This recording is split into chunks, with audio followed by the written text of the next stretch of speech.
Now we're coming full circle. Zoom, it's telling its employees to come back to the office. Hi there, everyone. I'm Jeff, and this is Plain English, where we help you upgrade your English with current events and trending topics. This is lesson 605 of Plain English, and that means JR has uploaded the full lesson to plainenglish.com/605. Coming up today, Zoom, the company that made remote work possible and popular. Zoom is calling its own workers back to the office, and they're on to something. It turns out the productivity benefits of remote work are not quite what they once seemed. In the second half of the audio lesson, I'll show you what it means to come full circle, and JR has a song of the week. Let's get going.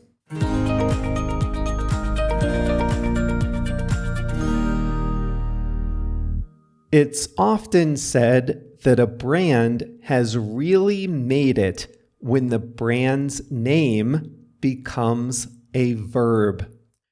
Uber, Google, Photoshop, Xerox, they're all actions as well as company names.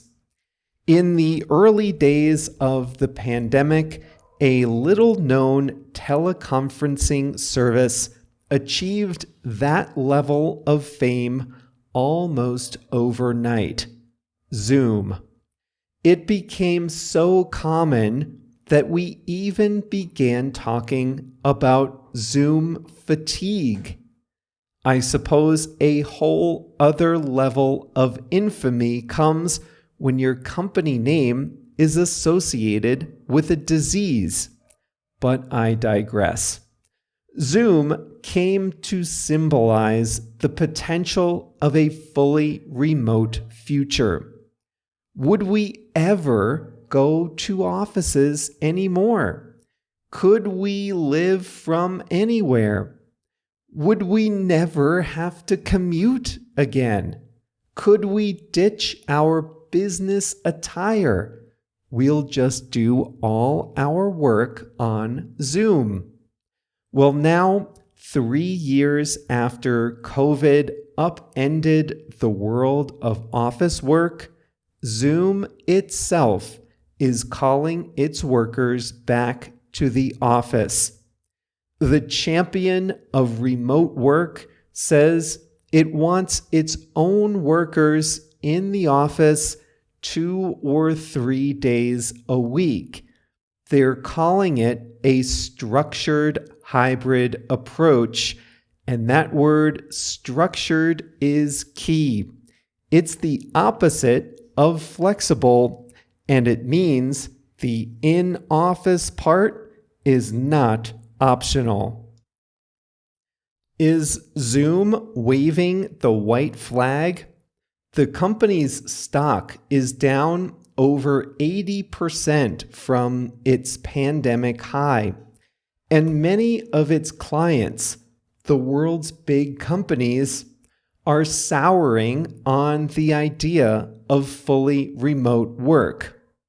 But wait, didn't a slew of studies from during the pandemic prove that working from home was more productive than working in the office? Not so fast. The evidence that working from home boosts productivity was never that strong. One commonly cited study comes from a Chinese company in 2013. It found that call center workers were 13% more productive when they had shifted to remote work. But a lot of that productivity increase came from workers putting in longer hours at home than in the office. Sound familiar? And the company eventually canceled the remote work program. What about more modern studies? During the pandemic and its aftermath, many remote work champions pointed to a study that found an 8% increase in productivity among customer service staff for an online retailer. Sounds good, right? The online retailer had recently shifted from all in-office work to all remote work, and the study found an 8% increase in productivity. The study was published in 2020, just as remote work took over the white-collar world. It nicely confirmed what people wanted to believe at the time. But in May 2023, the authors of the study published a revised version, this time using more complete data. Instead of an 8% increase in productivity, they found a 4% decrease in productivity. They are not the only ones. A study of data entry workers in India found workers were 18% less productive at home. A study of an Asian IT firm found a similar difference. It gets worse. These studies all measure quantitative productivity. How many calls does a customer service agent take? How many tickets does an IT professional close? But there is more to work than quantitative measures of productivity. Microsoft Teams is a software package that combines instant messaging with meetings and file sharing. By analyzing a worker's activity on Teams, researchers can tell if that person's professional network is growing or stagnating. A study found that workers' professional networks were more static when they were working remotely. Another study found that weak ties dropped by 38%. Weak ties are casual work acquaintances that might not be crucial to your everyday job, but are important to building a career. Making connections matters in modern knowledge work, but that's exactly what suffers in a fully remote environment. Other studies have found what many executives knew by instinct, that new joiners and younger workers weren't learning as much in a fully remote world. One study found that remote work decreases the amount of feedback junior employees get, a key part of their own career development and of management in general. And industries that require teamwork and creative solutions also suffer. I don't care how many times Zoom updates its virtual whiteboard, it is no substitute for a team working in person at an actual whiteboard. Zoom is one of dozens of companies to implement stricter attendance policies. Google will use badge data to evaluate employees that don't show up 3 days a week. Amazon, Apple, Meta, Lyft, and others are doing the same.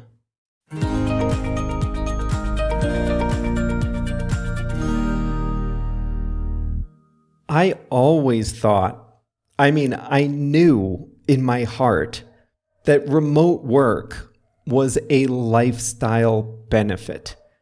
People who say, oh, I'm so much more productive at home, they're talking about feeling more energized, getting personal errands done, and balancing it with work. And that's great, but that's not an increase in productivity. That's a lifestyle benefit. So the health benefit of working from home, the safety part, that's over. The productivity benefit has been debunked. It still is a lifestyle benefit. People like the flexibility to pick up their kids, exercise in the afternoon, or sneak a power nap. But it does look as though more companies are going to crack down on in-office time.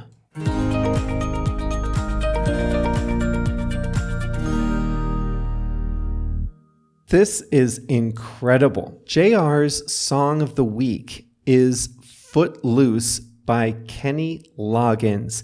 He didn't know the topic of today's story, but he still managed to pick a song that goes along with the topic.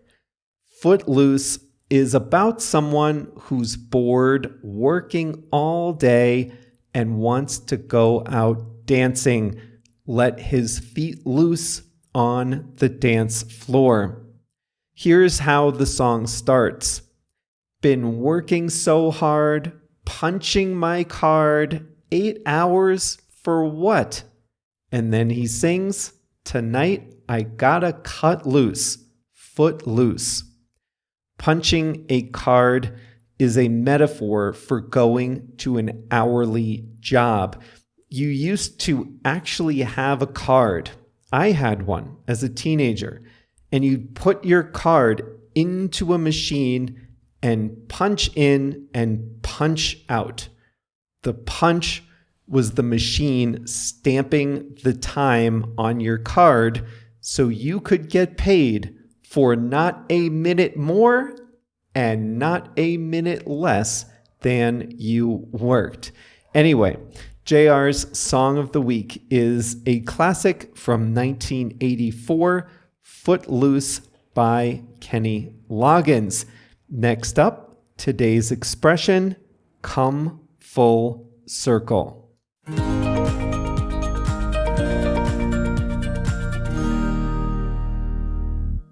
At the very beginning of today's story, I said, now we're coming full circle. Zoom is calling its employees back to the office. So what do I mean by come full circle? I mean we're back to where we started. It implies closure or completion. A cycle or a circle has been completed, especially after a long time. In today's story, I talked about how Zoom, remember Zoom? They're the company that promised us a fully remote working world, never going back to the office again. Yeah, that Zoom is calling its own employees back to the office. No more fully remote work, even for the employees of the tool that makes remote work possible. So if Zoom is now going back to the office, then it seems like we're back to where we started. Now, I was exaggerating a little bit because, as you did hear in the story, Zoom and many companies will preserve some kind of hybrid work arrangement that lets employees work remotely some of the time. So it's common to use this phrase when you're talking about a person who has had a lot of life experiences but returns to a place from an earlier part of his or her life. I saw an article about a restaurateur, an entrepreneur who opened a restaurant in the Seaport neighborhood of Boston. She said it was like coming full circle because her first job in hospitality was in that neighborhood. Since that job, she had left the neighborhood, left the city, had a career, but now she's back in the same neighborhood where she started. She feels like she has come full circle. The actor Josh Hartnett starred in Pearl Harbor, a movie about World War II. That was 22 years ago in 2001. Now, some people are saying he has come full circle. That's because he recently starred in Oppenheimer, another movie about World War II. He had a role in a war movie a long time ago. He had a career in other types of movies. Now he's back in another war movie. A musician that returns to his roots, returns to playing the music he started his career with. That's another time you can use come full circle. Bob Dylan is a good example of that. He was known for playing his acoustic guitar and harmonica. Then he decided to try becoming more of a rock musician, and he transitioned to playing an electric guitar. But to his fans' delight, he came full circle in the 1990s and returned to his roots, playing acoustic guitar on a new album. He came full circle because he returned to the style that he had started with. And that's just about it. That is it for Plain English lesson number 605. Some of you might be listening on your commutes back into an office after working at home for a while. I was wondering in the pandemic if people would still listen to Plain English, because I knew the most popular time to listen was in the car, on the bus, or on the train on the way to work. But you guys stuck in there, and congratulations for all the great work you do in English. Now, if you are of a mind to help out, you can do one small thing for me. I just checked on Spotify. This program has a 4.9 rating out of 5, not out of 10, out of 5. 4.9 out of 5. That's pretty good. And 529 people have rated it. This is good. But listen, I know how many people listen on Spotify. It's more than 529. Like, multiply that by 50 and we're getting close. So that means a lot of you Spotify listeners have not yet given us a rating. It's really easy to do on your phone. just go to the home page of the show of Plain English, find the rating. It's like in the middle of the screen on the left, and just leave a truthful rating. It can be a 2. It can be whatever you honestly think, but just add your opinion so that others can find us on Spotify. And if you listen on another platform, that's okay too. If it allows ratings or reviews, you can leave us one and we'll be grateful. See you back here for another Plain English on Monday.